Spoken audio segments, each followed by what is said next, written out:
In this episode, the Discovery is on its way to Starfleet headquarters. Burnham is eager to learn whether they have any information about her mother. Starfleet headquarters is covered by a distortion field that hides its location. The ship goes through the field and sees all the wacky new ship designs. Some ships have biological hulls and some have walls that are holographic. Many have nacelles that are detached and presumably held near the ship with a force field. I wonder how plasma injectors work with detached nacelles, though. They even find the USS Voyager J. It's roughly the same shape as Janeway's Voyager, but its nacelles are detached. The headquarters takes control of the Discovery and docks the ship remotely. Burnham, Saru, and Adira beam over. They meet Admiral Vance, who's commander-in-chief. Saru is pleased to hear that Kaminar joined the Federation. Nearby, they detect Orion and Andorian vessels that are associated with a crime syndicate called the Emerald Chain. Adira explains that Senatal's delayed return to the Federation was due to him not wanting to leave Earth before seeing snow one more time. Vance sends Adira to medical for a checkup. Sickbay, however, is full of Keeley patients who are dying of a disease they don't know how to treat. Burnham offers to help trace where they could have picked up their illness, but Vance brushes her off. Saru and Burnham explain how they got where they are and the nature of the sphere data. The station's medical hologram is awkwardly examining them. Vance explains that the Federation peaked at 350 members and is now down to only 38. Since their subspace relays don't work anymore, it's hard to tell for sure exactly how many worlds remain committed. Burnham tries to get information about the burn, but it is apparently classified because he can't share it with Burnham. She doesn't have the clearance yet. He's suspicious of the Discovery and its crew because they have no information about the Red Angel or Control, so a lot of their story isn't adding up. The official records say that Discovery was destroyed in 2258, and since its spore drive was classified, Burnham's story isn't corroborated by any evidence to which the Federation has access. Vance explains that time travel has been outlawed since the end of the temporal Cold War that was first shown in Star Trek Enterprise. So the appearance of a ship from the past technically violates the law. Burnham tells him that their travel into the future was necessary to keep Control from destroying the galaxy. But Vance still doesn't have enough information to trust that they're not some kind of time-traveling spies or something. Vance says he's going to confiscate Discovery to examine it and retrofit it with new technology. He also wants to reassign the crew. Burnham wants the crew to stay together and push back against Vance, but Saru doesn't want to make a fuss. Burnham also wants to sneak the records of where the Keeley have been from Starfleet so the Discovery can retrace their steps and find a cure to what is making them sick. Saru doesn't like that Burnham seems to be planning on going behind Starfleet's back. The crew is interviewed and Dr. Culber has to explain about how he was dead and brought back to life by the Spore universe. And Tilly has to explain visiting the Mirror universe. Non refuses to give any information other than name, rank, and serial number. Burnham and Saru try asking Lieutenant Willa if she can give them records of where the Keeley have been, but Willa doesn't trust them yet either. Burnham tries to explain that the Discovery is in a unique position to help, given that it has a spore drive that can go where no other ship can. Starfleet interrogates Giorgio, and apparently they've had enough contact with the Mirror universe by this time to have protocols with respect to encountering people from there. They point out that she is from both a different time and a different universe. She blinks in a pattern that shuts down the holograms interrogating her. I found this a little silly because you'd think that Starfleet would have been able to fix such an easily exploitable bug in a hologram. There's a dude played by David Cronenberg who is just standing there watching. Giorgio asks why he's wearing glasses.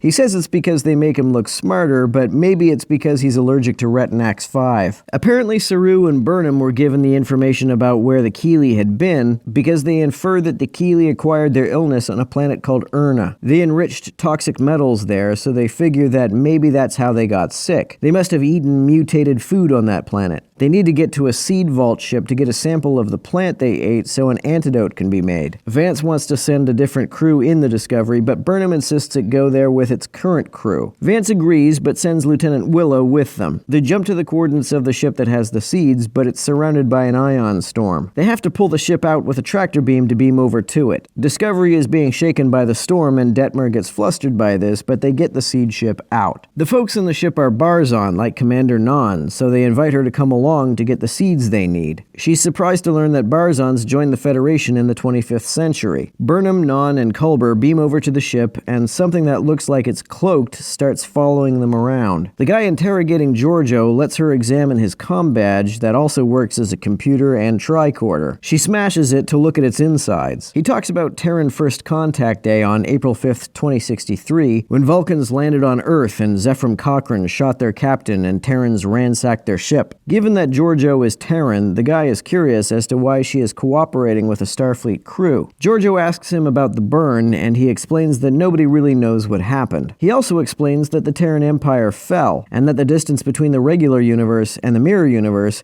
started expanding after Giorgio left it. There hasn't been a crossing between the universes in 500 years. He infers that there's a person on the Discovery crew that Giorgio cares about. Burnham and Non discover that instead of the Barzon family they expected to find, there is just a hologram of the Barzon family. One of the holograms is humming a melody that Adira played on the cello, and remembered from one of their previous hosts. Burnham beams into the seed vault, and Non gets nostalgic for her home planet while watching the holographic Barzons. She says that her family was devastated when she decided to join Starfleet, and she regrets not having the chance to visit her home planet before coming to the future. Non watches some of the logs left by the occupants of the ship and finds that something happened to the family that was looking after the place when they entered the ion storm. Culber finds the Barzon family in cryostasis chambers, but they're already dead. Non realizes that the guy who left the last logs took seeds from the vault and grew them, trying to find a cure to what made his family sick. In the vault, he phases into view, attacks Burnham, and then phases out again. Burnham explains this to Non and Culber infers that the guy's mentally ill due to the fact that he believes his family is still alive when they're clearly not. Non says he's probably not delusional because his behavior is consistent with how Barzons conceive of death. They need his voice authorization to access the seeds in the vault, so they have to talk him into cooperating. On the Discovery, Burnham tells Tilly what's going on. They're trying to analyze the radiation that killed the Barzons. It looks like it was probably hit by a coronal mass ejection from the nearest star. Stamets thinks the radiation from the mass ejection killed the crew and hit the guy who's out of phase while he was beaming, which resulted in his current condition. The power goes out on the cryostasis pods, and Tilly beams the Barzon guy into the seed vault. The transport seems to have fixed his phasing. Culber tells Burnham to be straight with him about his family being dead. She convinces him to grant them access to the seeds. Culber tries to convince him to go to the Discovery to treat his radiation sickness, but he refuses to leave his ship. Non decides to stay behind to look after him and return the ship to her home planet. Then Non gives a heartwarming speech while saying goodbye, even though they are in a hurry to get the seeds back to the Federation so they can save the Keeley. That's something that's always bugged me about Discovery. Every few episodes there's a scene in which the rush to complete the mission is paused so somebody can make a heartwarming speech